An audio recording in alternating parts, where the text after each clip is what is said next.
Hello guys, hello alkane देख रहे हैं हम। इससे प्रीवियस लेक्चर में हमने सिलेक्टिविटी रिएक्टिविटी डिस्कस की है। अब यहाँ पे देखिए, हैलोजिनेशन में क्लोरीनेशन है, ब्रोमिनेशन है या आयोडीनेशन है। ये तीनों भी रिएक्शन हम देख मतलब इसमें से हम क्लोरीनेशन रिएक्शन देख चुके हैं। और क्लोरीनेशन में हमने बोला है कि chlorination is a free radical substitution reaction हमने बोला है। उसके बाद में नेक्स्ट देखिए कि क्लोरीनेशन ऑफ अल्केन का जो हमने फ्री रेडिकल मैकेनिज्म बोला है वो किस तरह से होने वाला है, किस तरीके से उसका मैकेनिज्म होगा, किस तरीके से रिएजेंट अटैक करेंगे या किस तरीके से फ्री रेडिकल फॉर्म होने वाले हैं और उसका केमिकल काइनेटिक्स क्या होगा, कौन सी स्टेप फास्ट होगी, कौन सी स्टेप स्लो होगी और कौन सी स्टेप रेट डिटरमिनिंग होगी। जनरली जो स्टेप स्लो होती है वही क्या होती है, रेट डिटरमिनिंग स्टेप होती है। तो ये सारी बातें हम आज के लेक्चर में डिस्कस करने वाले हैं। तो उससे पहले देखिए, हमने यहाँ पे जो हमने हैलोजिनेशन रिएक्शन जो देखा है, मैं फिर से लिख रहा हूं यहाँ पे, that reaction which is called as the halogenation. अब ये जो हैलोजिनेशन रिएक्शंस है इसमें आप क्लोरीन लो, ब्रोमीन लो, आयोडीन लो या फिर फ्लोरीन लो। और हमने बोला था fluorination of alkane is explosive types of reaction and iodination of, जो आयोडीनेशन रिएक्शन हो जाती है बहुत ही स्लो रिएक्शन हो जाती है। इवन दो 70 डिग्री सेल्सियस पे भी वो रिएक्शन अकर नहीं होती है। तो अगर हम टेम्परेचर बढ़ाएंगे या पर्टिकुलर कंडीशंस ऑफ टेम्परेचर और प्रेशर्स या कैटालिस्ट यूज करेंगे या ऑक्सीडाइजिंग एजेंट यूज करेंगे तभी वो रिएक्शंस होगी। Generally fluorine is a more reactive than that of the chlorine. Chlorine is more reactive than bromine and bromine is much reactive than that of the iodine. ये पहले मैं discuss कर चुका हूं। अब यहाँ पे देखिए, हमने क्या बोला था कि रिएक्टिविटी अगर हमने देखी जाए, रिएक्टिविटी अगर हम देखेंगे किसकी देखेंगे, दैट इज द हैलोजेंस की। तो हमने बोला है कि chlorine is more reactive than that of the bromine.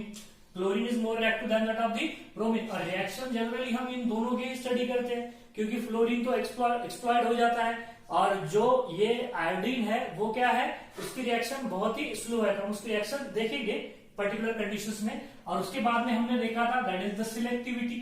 क्या देखा था हमने, सिलेक्टिविटी। तो सिलेक्टिविटी ऑब्वियसली किसकी ज्यादा होगी, ब्रोमीन की सिलेक्टिविटी ज्यादा होगी than that of the chlorine, than that of the chlorine. क्योंकि हमने बोला है कि दैट सिलेक्टिविटी और रिएक्टिविटी, क्या बोलोगे आप, सिलेक्टिविटी और रिएक्टिविटी। मैं यहां पे लिख देता हूं, that is the selectivity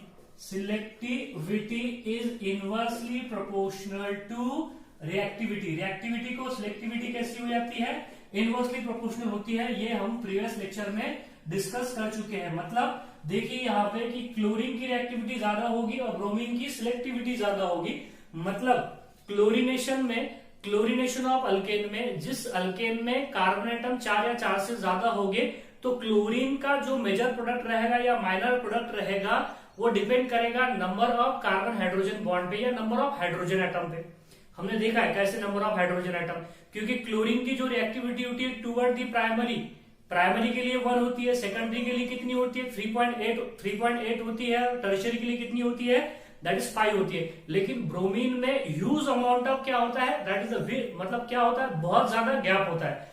primary के लिए 1 हो जाए तो उतने ही टाइम में 82 ब्रोमीन कहां पे जाएंगे, सेकेंडरी के पास में जाएंगे। उतने ही टाइम में 1602 ब्रोमीन आइटम कहां पे जाएंगे, टर्शियरी के पास में जाएंगे। तो इतना सारा बहुत ज्यादा ब्रोमीन के इसमें रिएक्टिविटी में, सिलेक्टिविटी में बहुत ज्यादा गैप होता है। अगर मतलब ब्रोमीन क्या चाहेगा कि वो सबसे पहले अटैक के लिए कौन सा कार्बन आइटम ढूंढेगा, टर्शियरी कार्बन आइटम ढूंढेगा। आपको कुछ भी देखना नहीं है, अगर ब्रोमीन हो जाए और आपको एक कंपाउंड अल्केन दिया है उसमें टर्शियरी कार्बन है तो सीधा सीधा टर्शियरी प्रोडक्ट लिख दो आप, नो प्रॉब्लम, कोई भी वहां पे परेशानी नहीं है। लेकिन क्लोरीन के लिए आपको सोचना पड़ेगा। ये सारी बातें हम प्रीवियस लेक्चर में डिस्कस कर चुके हैं, ठीक है। तो आप यहाँ पे देखिए, हमने बोला था अगर हमने डायरेक्ट हैलोजिनेशन किए, देखिए हमने डायरेक्ट हैलोजिनेशन किए। अगर मैं डायरेक्ट हैलोजिनेशन करता हूँ किसका, मीथेन का, मीथेन में मैं एक्शन करता हूं, that is the halogen, that is the chlorine. तो सबसे पहला प्रोडक्ट क्या मिलेगा हमको यहाँ पे, CH3 बॉन्ड Cl। उसके बाद में और क्लोरीन रिएक्ट होगा CH3 बॉन्ड Cl के बाद में, Cl के साथ में तो मिलेगा CH2 bond Cl2, CH2 bond Cl2, CH2 bond Cl2 के बाद में बताइए अगर और क्लोरीन रिएक्ट होगा तो क्या मिलेगा, that is CH3 bond CH bond Cl3। इसको दैट इज क्लोरोफॉर्म, क्या बोलते हैं उसको, क्लोरोफॉर्म। अगर और क्लोरीन अगर रिएक्ट हुआ तो क्या मिलेगा आपको, दैट इज CCl4। इसको क्या बोला जाता है, that is carbon tetrachloride, which is called as the carbon tetrachloride. और कार्बन टेट्राक्लोराइड का कमर्शियल नेम होता है पायरीन। कार्बन टेट्राक्लोराइड का कमर्शियल नेम क्या है, पायरीन है। इस तरीके से ये रिएक्शंस होती है। मैंने आपको बोला था कि अगर हैलोजन की एक्शंस अगर हम करते हैं अल्केन के ऊपर तो हमको mixture of mono di tri and the tetra halogen derivative of alkane मिलते हैं। तो क्या हम इस रिएक्शन को कंट्रोल कर सकते हैं? क्या इस रिएक्शन को हम कंट्रोल कर सकते हैं? देखिए आपको सिंपल सी रिएक्शन है यहाँ पे। अगर मैं हैलोजन अगर डालता हूं कोई भी, जैसा इस तरीके के मीथेन पे अगर मैं हैलोजन डालूंगा तो लास्ट में प्रोडक्ट क्या मिलेगा? CCl4 मिलेगा। उसी तरीके से देख लीजिए, अगर मैं CH3 bond CH3 which is called as the, अगर इथेन लेता हूं, क्या लेता हूं? इथेन। अगर मैं इथेन पे अगर क्लोरीन डाल दूं तो क्या मिलेगा मुझे? दैट इज लास्ट में प्रोडक्ट क्या मिलेगा? CCl3 बॉन्ड CCl3, इसको क्या बोलोगे आप? That is the perchloroethane. What do you call? That is the perchloroethane. इस तरीके से perchloroethane that is the polyhalogen derivative of alkane form हो जाता है। और ये पर क्लोरोइथेन क्या होता है? डेंजरस होता है। क्या होता है? डेंजरस होता है। ये बात आपने ध्यान में रखना है। उसके बाद में यहाँ पे देखिए, तो हम डायरेक्ट हैलोजिनेशन अगर करेंगे अल्केन का तो हमको mixture of mono di tri and tetra या पॉलीहैलोजन डेरिवेटिव ऑफ अल्केन या पॉलीहैलाइड्स मिलने वाले हैं। तो क्या इस रिएक्शंस को हम कंट्रोल कर सकते हैं? बिल्कुल कंट्रोल कर सकते हैं। कैसे कंट्रोल की जाएगी? अगर मिथेन पे हम क्लोरीन अगर डालोगे तो लास्ट में आपको क्या मिलेगा? टेट्रा क्लोरोमिथेन मिलेगा। इथेन पे डालोगे तो पर क्लोरोइथेन मिलेगा। तो अगर हम इस रिएक्शन को अगर कंट्रोल करना चाहे तो कैसा होगा? देखिए यहाँ पे हमको क्या करना पड़ेगा, इस मिथेन को जो कि CH4 है इसको किस में लेना पड़ेगा? एक्सेस में। ये पहले बार डिस्कस कर चुके हो, फिर से बता रहा हूं। अगर मैं एक्सेस में लूंगा तो यहाँ पे जो हमको प्रोडक्ट मिलेगा that is CH3 bond Cl, एक ही सिंगल प्रोडक्ट मिलेगा। एक ही क्या मिलने वाला है? यहाँ पे हमको प्रोडक्ट मिलेगा। तो इस तरीके से हम रिएक्शंस को बाय चेंजिंग दी कंडीशंस इस रिएक्शन को हम क्या कर सकते हैं? कंट्रोल कर सकते हैं। उसी तरीके से अगर इथेन पे अगर क्लोरीन की एक्शन कर दे, दूसरा एग्जांपल देखिए यहाँ पे, ये पहला एग्जांपल देखिए, दूसरा एग्जांपल भी बता देता हूं, ठीक है? दूसरा एग्जांपल क्या होगा? इसके ऊपर इथेन के ऊपर एक्शन कर दोगे तो क्या मिलेगा? इथिल क्लोराइड मिलेगा। क्या मिलेगा? Ethyl chloride. तो अब यहाँ पे हमें देखना है कि ये जो रिएक्शंस है, हमने बोला है this reaction is a which type of reaction? Free radical substitution reaction. तो कैसी हो रही है ये फ्री रेडिकल सब्स्टिट्यूशन रिएक्शन? कैसा होगा इसका मैकेनिज्म? तो यही मैकेनिज्म हम इस रिएक्शंस का डिस्कस करने वाले हैं। इसे बोला जाता है that is a chlorination of methane. क्या बोलते हैं उसको? Chlorination of methane. तो ये क्लोरीनेशन ऑफ मीथेन का मैकेनिज्म किस तरीके से होगा? आप देखिए, ये जो रिएक्शंस है एक्चुअली 3 स्टेप में होती है। कितने स्टेप में होती है? 3 स्टेप में ये रिएक्शंस होती है। मतलब इसका जो मैकेनिज्म है क्लोरीनेशन ऑफ अल्केन का या क्लोरीनेशन ऑफ मीथेन का मैकेनिज्म 3 स्टेप में है, एक्चुअली 4 स्टेप में। अगर आपको पूछा जाए तो कितने स्टेप हो गए? 4 स्टेप हो गए। तो हम देखो यहाँ पे सभी स्टेप यहाँ पे डिस्कस करने वाले हैं। सबसे पहली जो स्टेप्स है, देखिए स्टेप 1 मैं पूरा ऐसे लिख देता हूं, that is the step 1। Step 1 जो होती है वो होती है दैट इज चेन इनिशिएशन। क्या बोलते हैं उसको? स्टेप 1 को चेन इनिशिएशन। यहां पे ध्यान में रखिए, पहली जो स्टेप होती है उसे बोला जाता है चेन इनिशिएशन। अब चेन इनिशिएशन में क्या होता है? देखिए चेन इनिशिएशन में क्या होता है, ये जो क्लोरीन है that is Cl bond Cl, यहां पे इसका होमोलिटिक फ्यूजन होता है इन प्रेजेंस ऑफ लाइट। कैसा होगा होमोलिटिक फ्यूजन? देखिए यहाँ पे ये Cl अपना एक इलेक्ट्रॉन ले लेगा, दूसरा Cl अपना एक इलेक्ट्रॉन ले लेगा। तो यहाँ पे मिलेगा Cl और यहाँ पे मिलेगा दूसरा Cl। तो ये दोनों के दोनों क्या है? These are the free radicals। तो यहाँ पे क्या हो रहा है? यहाँ पे फ्री रेडिकल क्या हो रहे हैं? जनरेट हो रहे हैं। तो इस स्टेप को बोला जाता है that is the chain initiation. क्या बोलते हैं इसको? Chain initiation. अब सेकंड स्टेप देखिए यहाँ पे, अब जो सेकंड स्टेप है उसे बोला जाता है चेन प्रोपैगेशन। तो चेन प्रोपैगेशन में क्या होता है? तो चेन प्रोपैगेशन में 2 स्टेप होते हैं। देखो सबसे पहले यहाँ पे क्या होने वाला है? That is step 2। स्टेप 2 में क्या होने वाला है? स्टेप 2 को कहते हैं विच इज कॉल्ड एज, ध्यान से देखिए, which is called as the chain propagation. अब चेन प्रोपैगेशन में क्या होगा? हमारे पास में मीथेन है which is called as the CH4। ये CH4 को मैं ऐसा लिख देता हूं, देखिए यहाँ पे CH3 बॉन्ड H। अब ये CH4 पे कौन अटैक करेगा? दिस क्लोरीन फ्री रेडिकल जो कि यहाँ पे जनरेट हुआ है। तो क्या हो जाएगा? देखिए यहाँ पे क्या होने वाला है, ये जो हाइड्रोजन ये Cl के साथ में कंबाइन हो जाएगा और मिथिल फ्री रेडिकल तैयार होने वाला है, दैट इज CH3 रेडिकल और प्लस क्या मिलेगा आपको? HCl मिलेगा। क्या मिलेगा? HCl। देखो यहाँ पे एक स्टेप हो गई, इसमें चेन प्रोपैगेशन में 2 स्टेप है, यहाँ पे देखो एक स्टेप हो गई। अब क्या होने वाला है? दूसरी स्टेप क्या होगी इसमें, इसी में दूसरी स्टेप, देखो ये पहली स्टेप बोल रहा हूं, उसके बाद में इसी के अंदर चेन प्रोपैगेशन में ही 2 स्टेप होते हैं। तो ये क्या होने वाला है, इस CH3 रेडिकल को नीचे लो, that is CH3 radical. CH3 radical ये क्या करेगा, इस क्लोरीन पे अटैक करेगा, Cl बॉन्ड Cl पे। अब क्या होने वाला है, Cl बॉन्ड Cl पे जब वो अटैक करेगा तो फिर से यहाँ पे देखिए, यहाँ पे क्या बनने वाला है, यहाँ पे बन जाएगा CH3 बॉन्ड Cl, और फिर से क्या बनेगा यहाँ पे Cl फ्री रेडिकल, फिर से क्या बनेगा वहां पे Cl फ्री रेडिकल। तो देखिए इस तरीके से 2 स्टेप हो गए चेन प्रोपैगेशन में।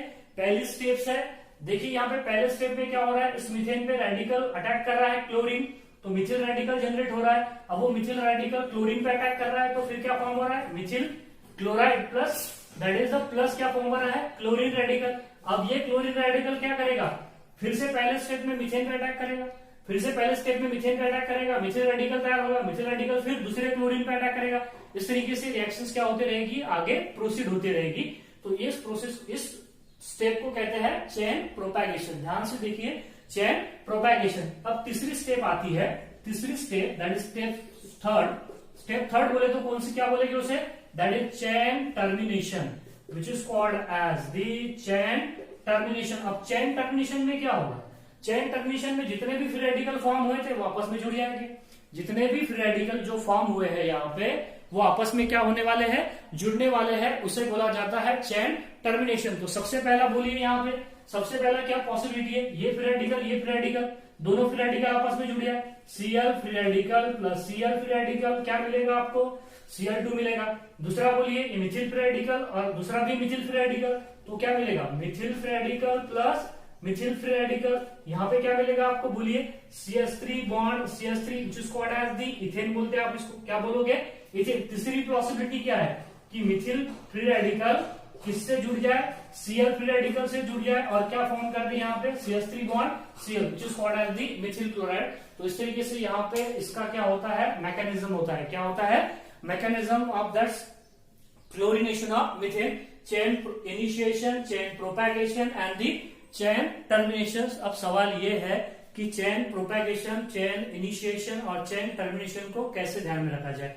तो आप देखिए यहाँ पे कि अगर ये रेडिकल्स, देखिए यहाँ पे अगर रेडिकल्स जो हम बोल रहे हैं यहाँ पे, जो रेडिकल्स है that is the free radical, क्या बोल रहे हैं, फ्री रेडिकल्स। अगर रेडिकल्स आपको, अगर रेडिकल देखिए यहाँ पे मैं लिख रहा हूं, अगर रेडिकल आपको प्रोडक्ट साइड में दिखाई दे, कौन से साइड में दिखाई दे, प्रोडक्ट साइड में, रेडिकल अगर आपको प्रोडक्ट साइड में दिखाई दे तो वो हो जाएगी दैट इज द इनिशिएशन, क्या हो जाएगी, इनिशिएशन स्टेप, उसको क्या बोलोगे आप, इनिशिएशन स्टेप। अगर आपको देखिए यहाँ पे ये जो रेडिकल्स है, दोनों भी रेडिकल जो है आपको कौन से साइड में दिखाई दे रहे, प्रोडक्ट साइड में, तो इस स्टेप को क्या बोलोगे आप, इनिशिएशन।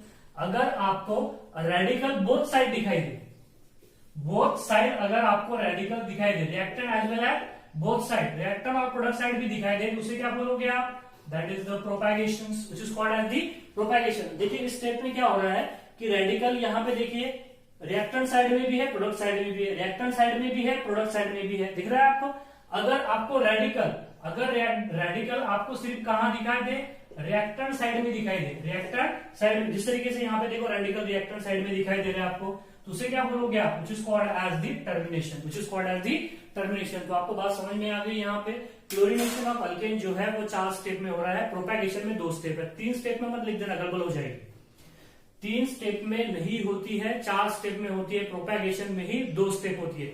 अगर आपको ऐसा एक सवाल देखिए यहाँ पे, इस चेन टर्मिनेशन में हमने देखा है कि इस क्लोरिनेशन ऑफ मिथेन में क्लोरीन भी फॉर्म हो रहा है, इथेन भी फॉर्म हो रहा है, मिथिल क्लोराइड भी फॉर्म हो रहा है। अगर आपसे ऐसा सवाल पूछ दिया जाए, in the chlorination of methane which of the following is not synthesized और which of the following is not produced, दे दिया जाए chlorine, ethane and the Mithil chloride and methane and the methane, तो ऑब्वियसली क्या रहेगा, मिथेन रहेगा। नहीं तो आप दिमाग लगा दो कि इथेन फॉर्म नहीं होगा, तो इथेन इसमें फॉर्म होता है। देख लीजिए आप कैसा इथेन फॉर्म होता है। अब ये चारों जो स्टेप्स है ये आप ध्यान में रखिए किस तरीके से यहाँ पे chain initiation, chain propagation and chain termination. Radical product side में हो जाए तो उसे इनिशिएशन बोलोगे, रेडिकल बोथ साइड में हो जाए तो उसे क्या बोलोगे, प्रोपैगेशन बोलोगे। रेडिकल अगर रिएक्टेंट साइड में हो जाए तो उसे क्या बोलोगे, दैट इज द टर्मिनेशन। अब यहाँ पे हम इसका काइनेटिक्स भी देखने वाले हैं कि ये जो रेडिकल जो फॉर्म हो रहे हैं क्योंकि ये बॉन्ड को तोड़ना पड़ेगा, ये बॉन्ड को तोड़ना पड़ेगा तो एनर्जी मिल रही, एनर्जी की जरूरत होगी। एनर्जी कहाँ पे है, हमको लाइट से एनर्जी मिल रही है, तो एनर्जी क्या हो रही है यहाँ पे, एब्जॉर्ब हो रही है, एनर्जी एब्जॉर्ब हो रही है, तो कौन सी रिएक्शन, एंडोथर्मिक रिएक्शन। स्क्रीनशॉट लीजिए, आगे बढ़ते हैं।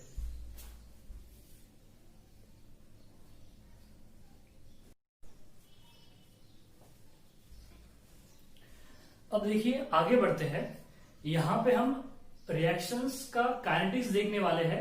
मतलब कौन सी, जो हमने देखा है क्लोरीनेशन ऑफ मीथेन में टोटल 4 स्टेप इन्वॉल्व है, उस 4 स्टेप में से कौन सी स्टेप फास्ट होगी या कौन सी स्टेप स्लो होगी, उस स्टेप का हमको क्या डिटरमाइन करना है, रेट डिटरमाइन करना है, या फिर उस रिएक्शन का हमको क्या डिटरमाइन करना है, रेट डिटरमाइन करना है।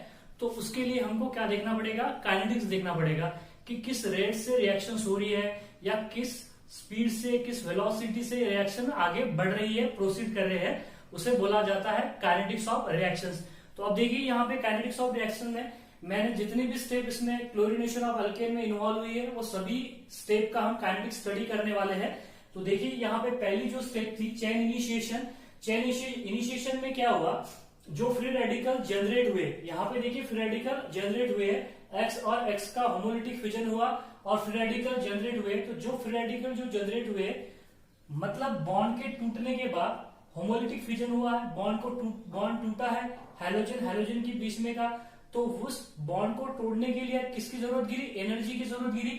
और वो एनर्जी कहां से मिली है हमको, लाइट से मिली है, जो हमने अल्ट्रावायलेट लाइट जो भी यूज करोगे आप, पेरोक्साइड यूज करोगे, हीट यूज करोगे, जो भी आप यूज करोगे, उससे हमको क्या मिलेगी, बॉन्ड तोड़ने के लिए एनर्जी मिलेगी। और the amount of energy is required to break the bond which is called as the, क्या बोलते हैं उसको, बॉन्ड एनर्जी बोलते हैं। और बॉन्ड एनर्जी की ऑर्डर हैलोजन की क्या होती है, that is the order of bond energy, ये हो जाती है। क्लोरीन की बॉन्ड एनर्जी ज्यादा होती है देन ब्रोमीन, और ब्रोमीन की बॉन्ड एनर्जी ज्यादा होती है देन फ्लोरीन, और फ्लोरीन की बॉन्ड एनर्जी ज्यादा होती है than that of the iodine. मतलब समझिए कि सबसे ज्यादा बॉन्ड, सबसे ज्यादा एनर्जी किस बॉन्ड को तोड़ने के लिए लगेगी, क्लोरीन का बॉन्ड तोड़ने के लिए और फिर रेडिकल फॉर्म करने के लिए। उससे कम ब्रोमीन, उससे कम फ्लोरीन, और सबसे कम किसके लिए लगेगी, आयोडीन के लिए लगेगी। ये हम समझते हैं इस बात को। तो देखिए यहाँ पे एनर्जी क्या हो रही है, एब्जॉर्ब हो रही है, एनर्जी रिलीज नहीं हो रही। कोई भी बॉन्ड को तोड़ने के लिए एनर्जी इज रिक्वायर्ड, तो in this case energy is absorb, और एनर्जी एब्जॉर्ब हो रही है तो डेल्टा एच क्या होता है, डेल्टा एच क्या होता है, greater than zero. Greater than zero बोले तो पॉजिटिव, और जिस रिएक्शन में delta H greater than zero होता है, मतलब जिस रिएक्शन में एनर्जी क्या होती है, अब्सॉर्ब होती है, उस रिएक्शन को क्या बोला जाता है, एंडोथर्मिक रिएक्शंस। क्या बोलते हैं उसको, एंडोथर्मिक रिएक्शन। जिस प्रोसेस में एनर्जी अब्सॉर्ब होती है उसे बोला जाता है एंडोथर्मिक प्रोसेस या एंडोथर्मिक रिएक्शन। और जिस प्रोसेस में एनर्जी क्या होती है, इवॉल्व होती है, बाहर निकलती है, रिलीज होती है या लिबरेट होती है, उसे बोला जाता है एक्सोथर्मिक रिएक्शन या एक्सोथर्मिक प्रोसेस। तो यहाँ पे डेल्टा एच क्या है, ग्रेटर देन जीरो। देखो पहले पोटेंशियल एनर्जी कम थी, एनर्जी अब्सॉर्ब हुई, मतलब सिस्टम की एनर्जी बढ़ गई, तो यहाँ पे देखिए फ्री रेडिकल फॉर्म हुए, तो यहाँ पे एनर्जी अब्सॉर्ब हुई है, तो उसे बोला जाता है एंडोथर्मिक रिएक्शन। अब इस स्टेप में आप देखिए, इस स्टेप में क्या है, इस स्टेप में जो ये X2 है, इससे बोला जाएगा रिएक्टेंट, इसे क्या बोला जाएगा, रिएक्टेंट। और जो यहाँ पे फ्री रेडिकल जनरेट हुए हैं, इसे क्या बोलोगे हम, प्रोडक्ट। देखिए ये रिएक्टेंट हो गया, ये क्या हो गया, प्रोडक्ट हो गया। तो रिएक्टेंट और प्रोडक्ट के बीच में एनर्जी का डिफरेंस है, देखिए इतना डिफरेंस है। देखो यहाँ पे हेलोजन की जो X2 था, पहले ब्रेकिंग से पहले उसकी एनर्जी इतनी थी, अब ब्रेक होने के बाद में जो फ्री रेडिकल फॉर्म हुए हैं, जिनकी एनर्जी बहुत ज्यादा है, बहुत ज्यादा, हमने बोला है कि वो हाईली रिएक्टिव होते हैं, हमने रिएक्शन इंटरमीडिएट में पढ़ा है, ठीक है। तो यहाँ पे देखिए वो रिएक्टेंट और प्रोडक्ट के बीच में का जो एनर्जी गैप है, उसे बोला जाता है एनर्जी ऑफ एक्टिवेशन। क्या बोलते हैं उसको, एनर्जी ऑफ एक्टिवेशन। ये बात ध्यान में रखिए आप, एनर्जी ऑफ एक्टिवेशन। तो ये यहाँ पे हमने देखो, यहाँ पे ग्राफ प्लॉट किया against potential energy against the progress of reaction, मतलब इस डायरेक्शन में रिएक्शन क्या कर रही है, प्रोग्रेस कर रही है। तो पहली जो स्टेप है वो क्या है, यहाँ पे हमने बोला है एंडोथर्मिक है, जिसमें डेल्टा एच पॉजिटिव, मतलब एनर्जी क्या हो रही है यहाँ पे, अब्सॉर्ब हो रही है। अब बोला क्लोरीन के केस में ज्यादा होगी, उससे कम फ्लोरीन में, उससे कम फ्लोरीन में, उससे कम, सबसे कम किसमें होगी, आयोडीन में। मतलब समझिए, मतलब देखिए मैं यहाँ पे ग्राफिकली फिर भी बताने की कोशिश करता हूँ। यहाँ पे देखिए पोटेंशियल एनर्जी है, यहाँ पे क्या है, that is the progress of reaction, progress of reaction, मतलब इस डायरेक्शन में रिएक्शन क्या कर रही है, प्रोग्रेस कर रही है। तो सबसे पहले देख लीजिए क्लोरीन के लिए, क्लोरीन के लिए ग्राफ कुछ इस तरीके से रहेगा। क्लोरीन के लिए ग्राफ कुछ इस तरीके से रहेगा। उसके बाद में देखिए यहाँ पे, उसके बाद में ये रहेगा किसके लिए, ब्रोमीन के लिए। उसके बाद में देखिए आप ये किसके लिए रहेगा, दैट इज द फ्लोरीन के लिए। और उसके बाद में ये देखिए ये किसके लिए रहने वाला है यहाँ पे, दैट इज द आयोडीन के लिए। इस तरीके से क्या होने वाला है यहाँ पे ग्राफिकल रिप्रेजेंटेशन। मैं फिर से उसको एक अच्छे से बनाने की कोशिश करता हूं। फिर से दोबारा देखिए आप कि यहाँ पे सबसे ज्यादा बॉन्ड एनर्जी किसकी रहेगी, क्लोरीन की रहेगी।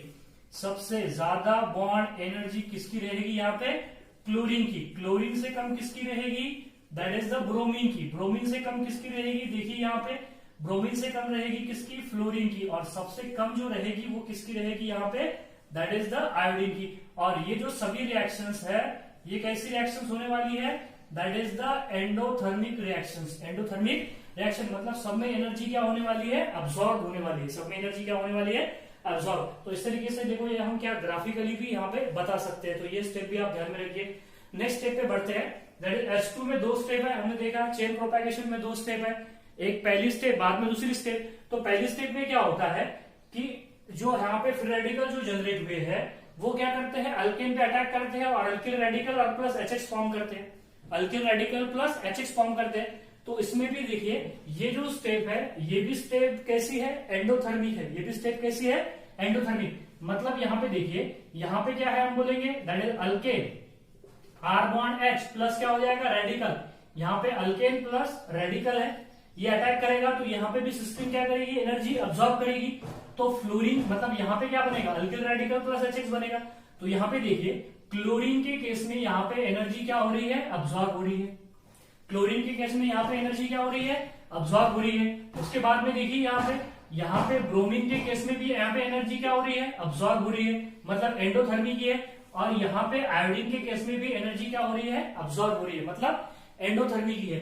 लेकिन देखिए आप फ्लोरीन के केस में ऐसा नहीं है। फ्लोरीन के केस में ऐसा नहीं है। फ्लोरीन के केस में क्या होगी, एनर्जी रिलीज होगी। तो उसका ग्राफ कुछ इस तरीके से आएगा, उसका ग्राफिकल रिप्रेजेंटेशन कुछ इस तरीके से आएगा। मतलब समझिए कि यहाँ पे सिर्फ और सिर्फ क्लोरीन, ब्रोमीन और आयोडीन के केस में एनर्जी क्या होगी, अब्सॉर्ब होगी।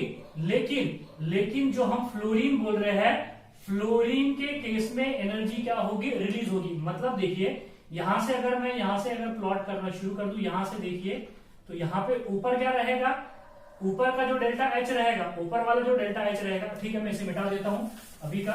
यहाँ पे देखिए इसे मिटा देता हूं, दूसरे स्टेप का बाद में देखेंगे, ठीक है। यहाँ पे जो डेल्टा H रहने वाला है, यहाँ पे तीनों के लिए delta H is equal to क्या हो जाएगा, ग्रेटर देन 0 हो जाएगा। मतलब ग्रेटर देन 0 हो जाएगा, मतलब ये प्रोसेस कैसी होगी, एंडोथर्मिक। ये प्रोसेस कैसी होगी, यहाँ पे एंडोथर्मिक होगी।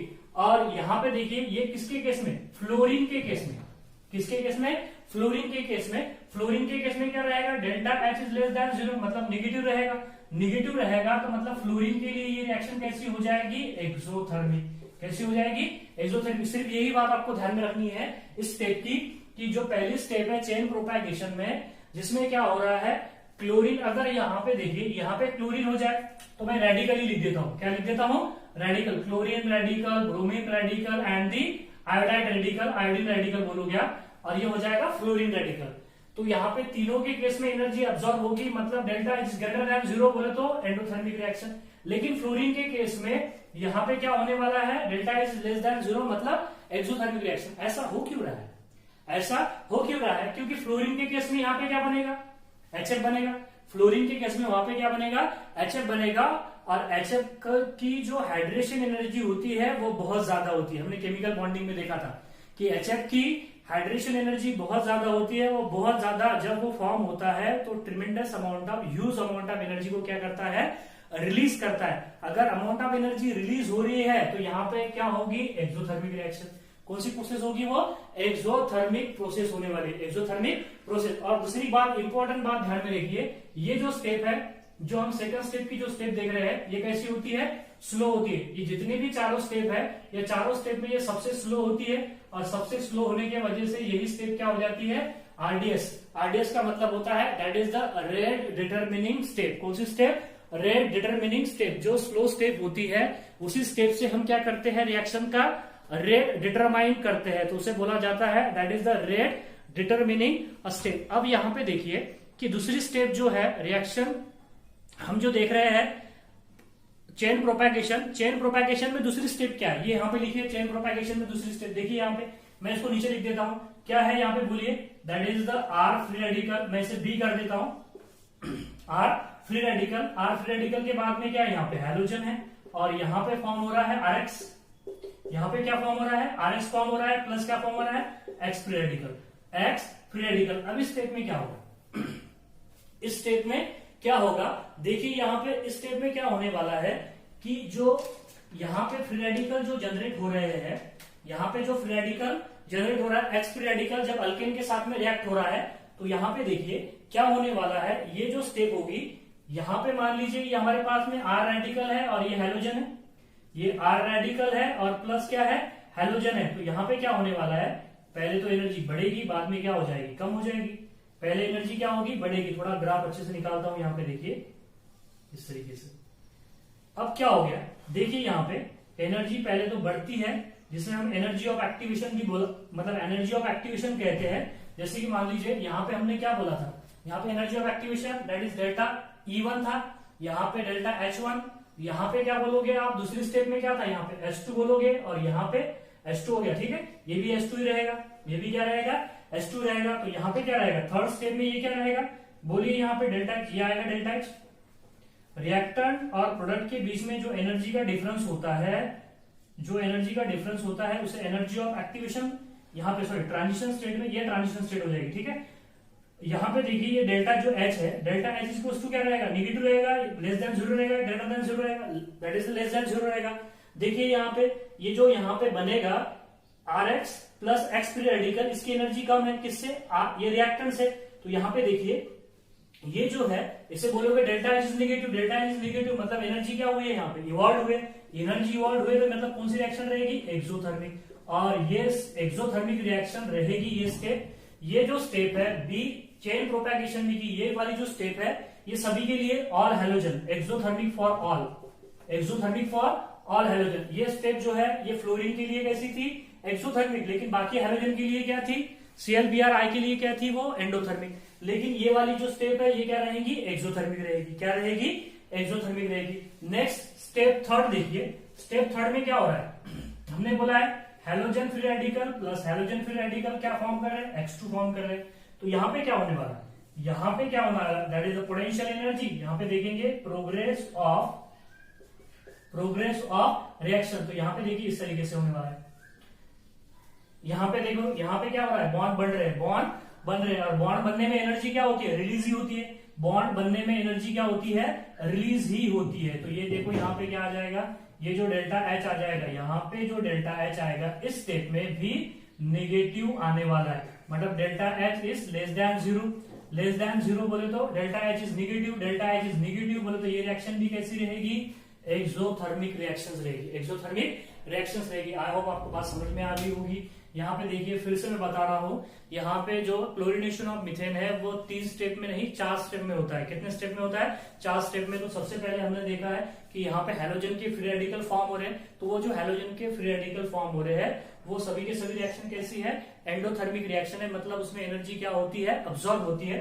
तो यहाँ पे देखिए हमने वही तो बोला है कि देखिए अगर पहले एनर्जी कम होगी बाद में एनर्जी बढ़ जाएगी, मतलब एनर्जी अब्सॉर्ब हो रही है ना, तो एंडोथर्मिक है, delta H is greater than zero, endothermic लिखा है। और हैलोजन अलग अलग हैलोजन के लिए हमने अलग अलग भी बता दी, कितनी कम कितनी ज्यादा होगी वो भी बता दी हमने ग्राफिकल रिप्रेजेंटेशन से। दूसरी स्टेप में देखिए यहाँ पे, दूसरी स्टेप में क्या हो रहा है, दूसरी स्टेप में चेन प्रोपैगेशन में पहली स्टेप, ये जो रेडिकल है ये अल्केन के साथ में कंबाइन हो रहे हैं और फॉर्म कर रहे हैं अल्किल रेडिकल प्लस HX। तो अब ये जो स्टेप है मैंने बोला है ये स्लो है, इसलिए ये क्या है, RDS है।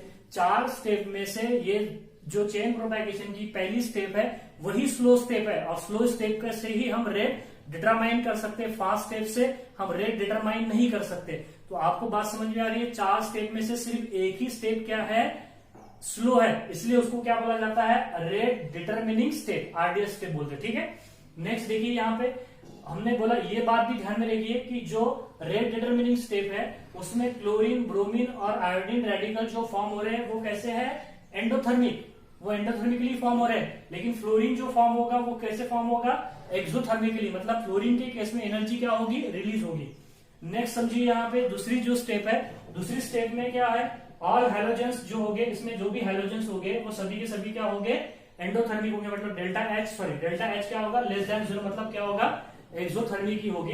देखिए यहाँ पे कोई भी हाइड्रोजन लो आप, Cl low, Br low, I लो, तो वो एनर्जी रिलीज ही करेंगे, मतलब यहाँ पे एनर्जी क्या रहेगी, that is delta H less than 0 बोले तो नेगेटिव, मतलब एक्सोथर्मिक। और चौथी जो स्टेप है, सॉरी ये, हाँ चौथी स्टेप है, ये चौथी स्टेप है, तो हम ऐसा भी कर सकते हैं इसको ठीक है, ये रहने दो स्टेप देखे तो टोटल 4 स्टेप हो रहे हैं। तो चौथी स्टेप में क्या हो रहा है कि जो चौथी स्टेप में जो रेडिकल है वो कंबाइन हो रहे हैं, जैसा हैलोजन रेडिकल कंबाइन हो गए, हैलोजन बनाएंगे, CH3 रेडिकल कंबाइन होगी, इथेन बनाएंगे, CH3 radical Mithil radical combine होंगे, क्या बनाएंगे, मिथिल क्लोराइड बनाएंगे। तो वो सभी रिएक्शंस क्या होती है, एक्सोथर्मिक होती है, मतलब वहां पे एनर्जी क्या होती है, रिलीज होती है, एनर्जी क्या होती है, रिलीज। और यहाँ पे ध्यान में रखिए, यहाँ पे एनर्जी ऑलवेज क्या होती है, बॉन्ड बनने में ऑलवेज एनर्जी क्या होती है, रिलीज होती है, इसलिए एक्सोथर्मिक बोला है। और डेल्टा एच H4 हो जाएगा, ये क्या हो जाएगा, H4, क्योंकि ये क्या हो गया, ये H3 हो गया, तो यहाँ पे क्या रहेगा, लेस देन जीरो बोले तो नेगेटिव रहेगा। ये रहेगा mechanism of that chlorination of methane. इसके बाद में हम समझते हैं दैट इज अ ब्रोमिनेशन के कुछ एग्जांपल देखते हैं और आयोडीनेशन डिस्कस करेंगे। स्क्रीनशॉट लीजिए आप।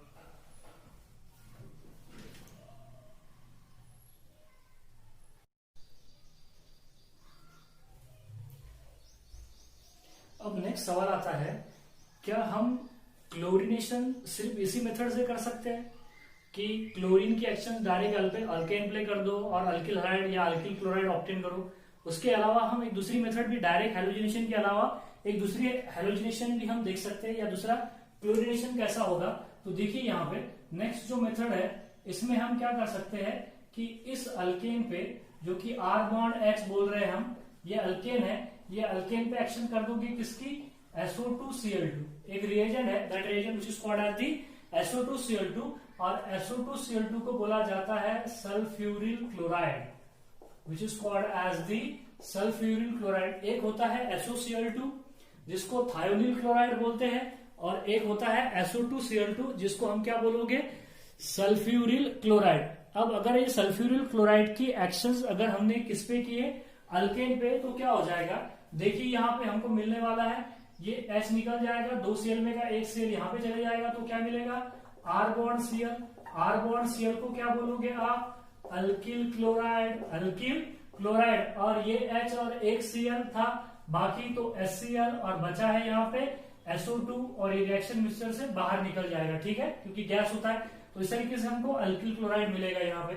ये भी एक मेथड है जिससे हम अल्केन से क्या तैयार कर सकते हैं, अल्किल क्लोराइड, डायरेक्ट हैलोजिनेशन ना करके हम ऐसा भी, that is by the action of SO2Cl2, that is sulphuryl chloride की एक्शन करके भी हम यहाँ पे अल्किल क्लोराइड प्रिपेयर कर सकते हैं। अब यहाँ पे देखिए नेक्स्ट जो रिएक्शंस आती है, हमने फ्रॉम अल्केन से, फ्रॉम अल्कीन और from alcohol, 3 method of preparation देखनी है हमको, हैलो अल्कीन की या मोनोहैलाइड्स की।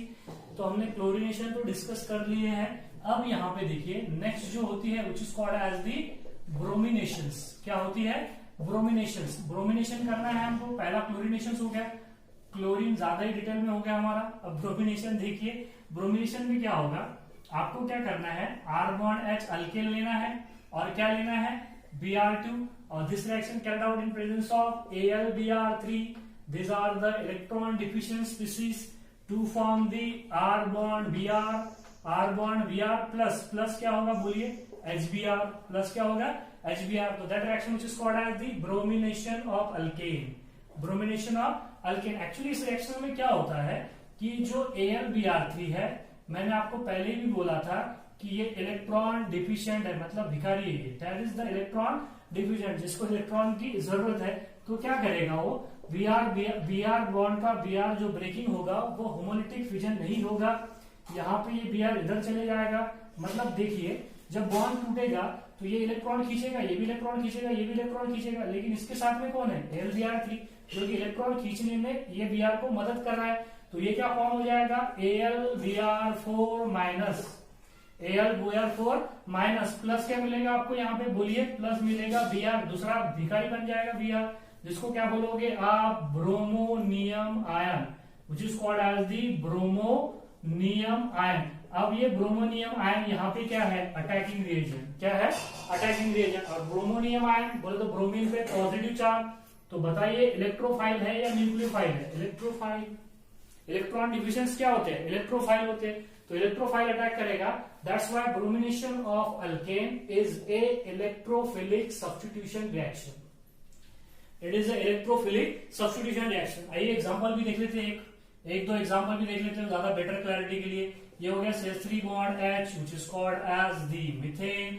हम एक्शन करेंगे Br2 की इन प्रेजेंस ऑफ AlBr3। तो क्या मिलेगा बोलिए? H निकल जाएगा, सब्स्टिट्यूशन रिएक्शन है, उस जगह पे Br आ जाएगा, प्लस क्या मिलेगा आपको? HBr मिलेगा, which is called as the which bromide? Mithil bromide. क्या बोलते हैं इसको? मिथिल ब्रोमाइड। आईपीसी क्या बोलोगे? मिथिल ब्रोमाइड का ब्रोमोमिथेन। मिथेन से देखो आपको क्या मिला है? मिथिल ब्रोमाइड। तो आपको बोर्ड में कई बार ऐसा पूछ लिया जाता है कि how will you obtain Mithil bromide from the methane. तो आपको किसकी एक्शन करना पड़ेगा? Br2 की, that is in presence of AlBr3। या तो फिर ऐसा पूछा जाता है कि what is the action of bromine on methane in presence of AlBr3। तो what will the product is obtain? That is the Mithil bromide और द ब्रोमोमिथेन। ब्रोमोमिथेन। आपको बात समझ में आ गई है? नेक्स्ट देखिए यहाँ पे दूसरा CH3 bond CH2 bond H, मतलब ऐसा लिख लीजिए आप इसे, CH3 बॉन्ड CH3 लिख लीजिए, which is called as the ethane. Ethane पे आप ब्रोमीन की एक्शंस करोगे इन प्रेजेंस ऑफ AlBr3। तो आपको क्या मिलेगा? प्रोपिल ब्रोमाइड थोड़ी ना मिलेगा, that is the ethyl bromide मिलेगा, प्लस क्या मिलेगा? HBr, प्लस क्या मिलेगा? HBr। इसे क्या बोलोगे आप? इथिल ब्रोमाइड, या फिर क्या बोलोगे? Bromo ethane. Bromo ethane. अब मुझे बताइए, हमारे पास में एक कंपाउंड है, देख लीजिए इस तरीके से, अगर मैं इस पे ब्रोमीन डालू, that is the bromine in presence of HNu। Light की जरूरत पड़ती है थोड़ी बहुत यहाँ पे, अगर इस तरीके से भी रिएक्शन अगर करनी हो तो हमें, और ये हमने यहाँ पे डाला है 1 मोल और 1 इक्वालेंट ऑफ ब्रोमीन, मतलब मोनोब्रोमिनेशन कर रहे हैं हम यहाँ पे, ठीक है? एक्सेस में ब्रोमीन नहीं है यहाँ पे। तो अब मुझे बताइए यहाँ पे हमको प्रोडक्ट क्या मिलेगा? कौन सा प्रोडक्ट मिलेगा? तो देखिए यहाँ पे जो प्रोडक्ट रहेगा, जो मेजर प्रोडक्ट रहेगा, वो कौन सा मिलने वाला है? तो मेरे पास में है ऑप्शन ए। ये देखिए ऑप्शन ए इस तरीके से है, उसके बाद में ऑप्शन बी है इस तरीके से, ऑप्शन सी है कुछ इस तरीके से, ऑप्शन डी थोड़े छोटे छोटे निकाल देता हूं, स्पेस नहीं है हमारे पास। ऑप्शन ए ये है, उसके बाद में देखिए ऑप्शन बी ये है, और ऑप्शन सी ये है। दिख रहा है आपको? ऑप्शन डी भी निकाल लेंगे, ठीक है? निकालना तो पड़ेगा। ऑप्शन डी, ऑप्शन डी क्या हो जाएगा? ऑप्शन डी ये हो जाएगा, ठीक है? This are the option D. अब यहाँ पे देखिए ब्रोमीन पहली केस में कहा जुड़ जाएगा? यहाँ पे जोड़ दो, दूसरी केस में यहाँ पे जोड़ दो, तीसरी केस में यहाँ पे जोड़ दो, चौथी केस में यहाँ पे जोड़ दो Br। चौथी केस में क्या हो जाएगा? यहाँ पे जोड़ दो Br। तो आप मुझे बताइए इसमें का मेजर प्रोडक्ट कौन सा रहेगा? आपको पूछा है यहाँ पे मेजर प्रोडक्ट, मेजर प्रोडक्ट। तो आप सीधे आंख बंद करके बोल सकते हो कि यहाँ पे मेजर प्रोडक्ट क्या रहेगा? टर्शियरी। क्या रहेगा? टर्शियरी। क्योंकि हमने सिलेक्टिविटी में देखा है कि bromine is a more selective, वो कुछ नहीं देखेगा, वो टर्शियरी कार्बन कहाँ है वो देखेगा, ठीक है? तो आंसर क्या हो जाएगा? दैट इज सी हो जाएगा, ठीक है? अब यहाँ पे देखिए नेक्स्ट हम आयोडीनेशन डिस्कस करने वाले। ब्रोमीन के केस में आपको कुछ भी नहीं देखना है, सीधा सीधा टर्शियरी पे जाके अटैक कर देगा ब्रोमीन, ठीक है? क्योंकि 1600 गुना ज्यादा होता है देन प्राइमरी से और देन सेकेंडरी से, ठीक है? स्क्रीनशॉट लीजिए, आयोडीनेशन देखते हैं।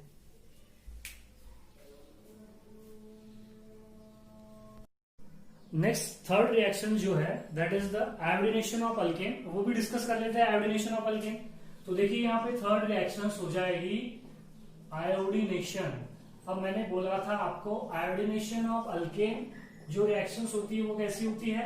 बहुत ही स्लो रिएक्शन होती है, ठीक है? देखना तो पड़ेगा स्लो हो या फास्ट हो, कैसी होती है वो तो देखना पड़ेगा, ठीक है? अब यहाँ पे देखिए, जब यहाँ पे अल्केन R बॉन्ड H, क्या बोलोगे आप? अल्केन जब रिएक्ट होगा किसके साथ में? आयोडीन के साथ में, आयोडीन के साथ में। तो क्या होगा? देखिए यहाँ पे क्या होगा कि यहाँ पे मिलेगा हमको R बॉन्ड I, और प्लस क्या मिल जाएगा? HI मिलेगा। प्लस क्या मिलेगा? HI। बहुत कम टेम्परेचर पे, about 70 degree Celsius, 80 degree Celsius पे भी रिएक्शन नहीं होती है। अब तकरीबन 250 डिग्री सेल्सियस टेम्परेचर होना चाहिए तब ये रिएक्शन होगी, ठीक है? अब यहाँ पे देखिए कि यहाँ पे हमको मिला है अल्किल आयोडाइड प्लस HI मिला है, लेकिन ये जो HI है, ये जो HI है ये है रिड्यूसिंग एजेंट। कौन सा एजेंट है? Reducing agent. ये बात ध्यान में रखिए आप कि इस रिएक्शन में HI क्या होने वाला है, रिड्यूसिंग एजेंट। तो वो क्या करता है, इस अल्किल आयोडाइड को रिड्यूस कर देता है। रिड्यूस करने के बाद में फिर से अल्केन प्लस आयोडीन मिल जाता है। मतलब ये रिएक्शन क्या हो जाती है, रिवर्स हो जाती है। इसलिए ये रिएक्शन क्या हो जाती है, रिवर्स हो जाती है। मतलब इस डायरेक्शन में रिएक्शन हो रही थी पहले, लेकिन इस रिएक्शन में क्या फॉर्म हो गया, HI, जो कि कौन सा एजेंट है, रिड्यूसिंग एजेंट है। वो क्या कर देता है, अल्किल आयोडाइड को रिड्यूस कर देता है और क्या फॉर्म करता है, अल्केन प्लस आयोडीन। मतलब जो हमको, जिससे हमको alkyl iodide plus alkyl iodide form करना था, उससे फिर से हमको अल्केन प्लस क्या मिला है, आयोडीन मिला है। मतलब ये अल्केन प्लस आयोडीन कन्वर्ट तो हुआ इसमें, लेकिन इमीडिएटली क्या हो गया, अल्केन और आयोडीन में फिर से कन्वर्ट हो गया अल्किल आयोडाइड प्लस HI, क्योंकि HI क्या है यहाँ पे, रिड्यूसिंग एजेंट, जो कि क्या कर रहा है, रिड्यूस कर रहा है। तो आयोडीनेशन ऑफ अल्केन, यहाँ पे ध्यान रखिए एक point, that is the iodination of alkane. Iodination of alkane is a which reaction, reversible reaction. कौन सी रिएक्शन हो जाएगी वो, रिवर्सिबल रिएक्शन। और इसके लिए रिस्पॉन्सिबल कौन है, that is it is reversible reaction due to reducing nature. Due to which nature, reducing nature किसका, HI का। ये पूछा जाता है कि iodination of alkane is a reversible reaction. Why it is reversible reaction, due to the reducing nature of HI, due to reducing nature of HI। आपको बात समझ में आ रही है। इस रिएक्शन का जो रेट होता है टुवर्ड फॉरवर्ड रिएक्शन, ये बहुत कम होता है than that of the backward direction. मतलब अगर हम इसको अगर बताने की कोशिश करेंगे तो देखिए, बैकवर्ड डायरेक्शन में इसका रेट बहुत ज्यादा होता है और फॉरवर्ड डायरेक्शन में इसका रेट क्या होता है, कम होता है। मैं कुछ इस तरीके से बता सकता हूं। मान लीजिए ये फॉरवर्ड डायरेक्शन में, इस डायरेक्शन में, मतलब फॉरवर्ड डायरेक्शन इसका रेट क्या है, R1 है। बैकवर्ड डायरेक्शन में क्या है, R2 है। तो that's R2 is much greater than that of the R1। समझ में आ गई बात। इसलिए रिएक्शन इमीडिएटली क्या हो जाती है, रिवर्स हो जाती है। क्या हो जाती है, रिवर्स हो जाती है। लेकिन हमने तो ठान लिया है कि हमको अल्किल आयोडाइड तो तैयार करना ही है।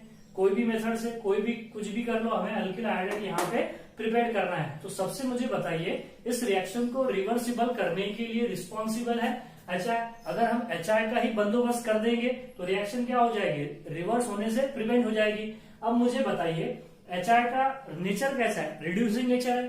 तो इसके खिलाफ, इसके अगेंस्ट में हमको एक रिएजेंट यूज करना पड़ेगा जो इसके खिलाफ में काम करेंगे। मतलब इसको फॉर्म नहीं होने देंगे। अगर ये रिएक्शन में फॉर्म नहीं हुआ तो रिएक्शन रिवर्स होने से क्या हो जाएगी, प्रिवेंट हो जाएगी। रिएक्शन को रिवर्स करने के लिए HI रिस्पॉन्सिबल है। अगर HI ही नहीं फॉर्म हुआ तो नेक्स्ट पॉइंट लिखता हूं यहाँ पे, देखिए, to prevent reversible reaction, to prevent this reversible reaction को प्रिवेंट करने के लिए we use a strong oxidising agent.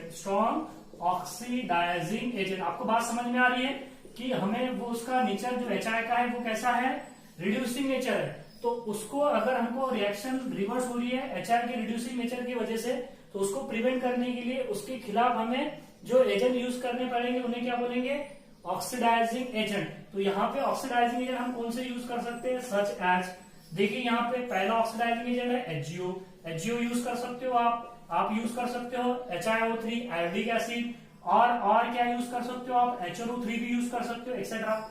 This are the HGO, HiO3 और या फिर HNO3, ये तीनों भी आप यूज कर सकते हो। अगर हम ये HGO या HiO3 या HNO3 अगर यूज करते हैं तो ये रिएक्शन रिवर्स नहीं होगी। कैसे, देखिए यहाँ पे एग्जाम्पल से समझते हैं। अगर मैं यहाँ पे सबसे पहले क्या यूज करता हूं, देखो, सबसे पहला जो ऑक्सीडाइजिंग एजेंट है, अगर मैं HGO यूज करूंगा, क्या यूज करूंगा, HGO अगर यूज करूंगा तो देखिए यहाँ पे हमें लेना पड़ेगा alkane, R bond H which is called as the alkane, plus लोगे आयोडीन और उसी के साथ में क्या मिक्स करोगे, HGO। मैं HGO को एरो पर भी लिख सकता हूं, लेकिन ये गलती मत कर देना कि वो कैटलिस्ट है। कैटलिस्ट नहीं है, वो रिएक्शन में टेक पार्ट करता है। कैटलिस्ट रिएक्शन में टेक पार्ट नहीं करते, सिर्फ क्या करते हैं, रिएक्शन का रेट अल्टर करते हैं, उन्हें बोला जाता है कैटलिस्ट। जो रिएक्शन में टेक पार्ट नहीं करते हैं, सिर्फ रिएक्शन को क्या करते हैं, रेट अल्टर कर देते हैं, उन्हें बोला जाता है कैटलिस्ट। तो ये रिएक्शन में टेक पार्ट करता है HGO। तो क्या होने वाला है, देखिए, बैलेंसिंग के लिए हमें क्या करना पड़ता है, जब हम HGO as oxidising agent use करेंगे तो यहाँ पे बैलेंसिंग के लिए अल्केन के मॉलिक्यूल 2 लेने पड़ेंगे, आयोडीन के मॉलिक्यूल 2 लेने पड़ेंगे, आपको ध्यान में रखना पड़ेगा, ठीक है, तभी रिएक्शन ये बैलेंस हो पाएगी, ठीक है। नेक्स्ट देखिए, यहाँ पे मेरे पास में अल्किल 2 है, 2 अल्किल है और 2 हाइड्रोजन है, और टोटल आयोडीन कितने बताइए, यहाँ पे टोटल आयोडीन एटम कितने, 4 है 4 आयोडीन एटम। अब यहाँ पे देखिए ये 2 अल्किल और इसमें के 2 आयोडीन एटम, तो बचे यहाँ पे 2, तो क्या मिलेगा आपको, that is twice R bond I, समझ में आया, that is twice R bond I. अरे 4 थे यहाँ पे, 4 में के 2 इसके साथ चले गए, तो twice R bond I form हो गया। अब देखिए यहाँ पे 2 आई बचे और यहाँ पे HgO है, तो ये Hg और ये 2 आई, तो मतलब क्या बनेगा, Hg(I2), क्या बनेगा, Hg(I2), अब आई भी चले गए, अब बचे 2 हाइड्रोजन और 1 ऑक्सीजन, 2 हाइड्रोजन और 1 ऑक्सीजन मिलके क्या बनाएंगे, H2O प्लस H2। तो देखिए हमें यहाँ पे क्या मिला, अल्किल आयोडाइड। रिएक्शन रिवर्स होगी क्या, नहीं होगी, क्योंकि HI फॉर्म ही नहीं हुआ, HI फॉर्म ही नहीं हुआ, रिएक्शन रिवर्स नहीं होगी। आप देखिए यहाँ पे HI फॉर्म हुआ है क्या, नहीं हुआ है, तो रिएक्शन रिवर्स नहीं होगी। तो ऐसे हम रिएक्शन रिवर्स होने से बचा सकते हैं आयोडीनेशन ऑफ अल्केन को by using the oxidising agent like HgO।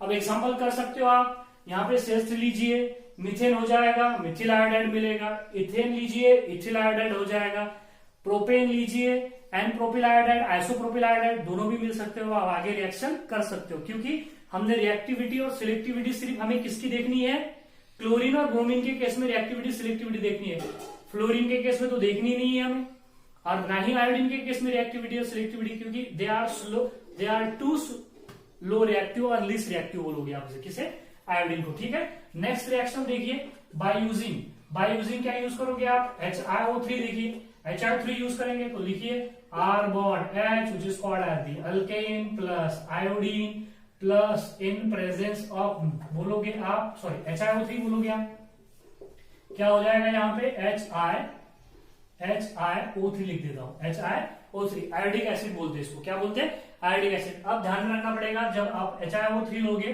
तो अल्केन के मॉलिक्यूल 5 लोगे, आयोडीन के मॉलिक्यूल 2 लोगे, ये बैलेंसिंग है, बैलेंसिंग के लिए ध्यान में रखिए, मैं बताऊंगा फिर से आपको।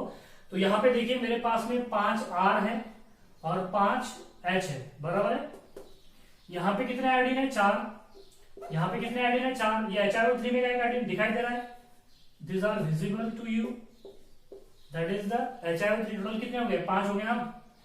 अब ये 5 R और 5 I, तो क्या मिलेंगे, 5 R बॉन्ड I, 5 हाइड्रोजन, ये 5 हाइड्रोजन और ये 1 हाइड्रोजन, 6 हाइड्रोजन और 3 ऑक्सीजन, 6 हाइड्रोजन और 3 ऑक्सीजन मिलके क्या बनाएंगे, H2, होगी रिएक्शन बैलेंस, होगी रिएक्शन बैलेंस। देखो HiO3 यूज किया है तो अल्किल आयोडाइड प्लस H2 मिला, दिख रहा है कि आपको HI फॉर्म हुआ है, वहां पे नहीं फॉर्म हुआ है HI, मतलब रिएक्शन रिवर्स होगी क्या, नहीं होगी रिएक्शन रिवर्स।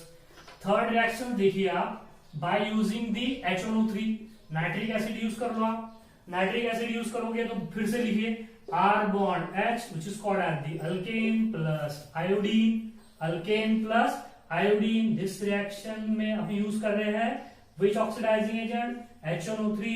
अब HNO3 जब लोगे आप तो मुझे बताइए, यहाँ पे हमने HgO के केस में अल्केन के मॉलिक्यूल कितने लिए, 2, HiO3 के केस में कितने लिए, 5, कितने से बढ़ाए, 3 बढ़ा दी, और 3 बढ़ा दो कितने हो जाएंगे, 8 हो जाएंगे, कितने हो जाएंगे, 8। HgO के केस में हमने आयोडीन कितने लिए, 2, HiO3 के केस में आयोडीन कितने लिए, 2, और HNO3 के केस में 2 और 2 कितने लोगे, 4 लोगे, 2 और 2 4, क्योंकि 8 लिए तो 8 आय लगेंगे ना हमको, HNO3 में थोड़ी ना आयोडीन है, HNO3 में आयोडीन है, नहीं है। अब देखिए ये 8R और 8R, मतलब क्या मिलेगा, 8R बॉन्ड I प्लस, अब बचे यहाँ पे 8H बचे, 1 हाइड्रोजन, बोले तो कितने हाइड्रोजन, 9 हाइड्रोजन, देखिए 9 हाइड्रोजन। अब ये देखिए नाइट्रोजन है और 3 हाइड्रोजन, तो क्या मिलेगा, NH3। अब 6 हाइड्रोजन बचे और 3 ऑक्सीजन, 6 हाइड्रोजन 3 ऑक्सीजन बोले तो अभी तो पता है, दैट इज H2। इस रिएक्शन में फॉर्म हुआ है HI, नहीं फॉर्म हुआ है, तो रिएक्शन रिवर्स होगी, नहीं होगी रिएक्शन रिवर्स। तो इस तरीके से आयोडीनेशन ऑफ अल्केन को हम रिवर्स होने से बचा सकते हैं। तो ये बात ध्यान में रखिए आप कि iodination of alkane is a reversible reaction due to the reducing nature of HI। To prevent the reversibleness of this iodination of alkane we use this strong oxidising agent like HgO, HiO3 या फिर HNO3। अगर हमने HgO use किया तो alkane के molecule 2 लेने पड़ेंगे, iodine के मॉलिक्यूल 2 लेने पड़ेंगे। HiO3 की यूज किया तो 3 से बढ़ा दो, अल्केन के मॉलिक्यूल 5 हो जाएंगे, आयोडीन के मॉलिक्यूल 2 रहेंगे। HNO3 यूज किया तो अल्केन के मॉलिक्यूल कितने लोगे आप, 3 से बढ़ा दो 8 हो जाएंगे, आयोडीन के मॉलिक्यूल 2 2 कितने हो जाएंगे, 4 हो जाएंगे, तो रिएक्शन रिवर्स होने से बच जाएगी। तो this are the all about the iodination, then bromination and the chlorination. सिर्फ एक ही मेथड हुई है हमारी फ्रॉम अल्केन, एक ही मेथड हुई है फ्रॉम अल्केन। हमने अल्केन से अल्किल आयोडाइड फॉर्म किया है। इसके बाद में हम अल्कीन से तैयार करने वाले हैं, from alkyne and from alcohol. Next lecture में हम from alkyne and from alcohol discuss करने वाले हैं। तो आप स्क्रीनशॉट लीजिए।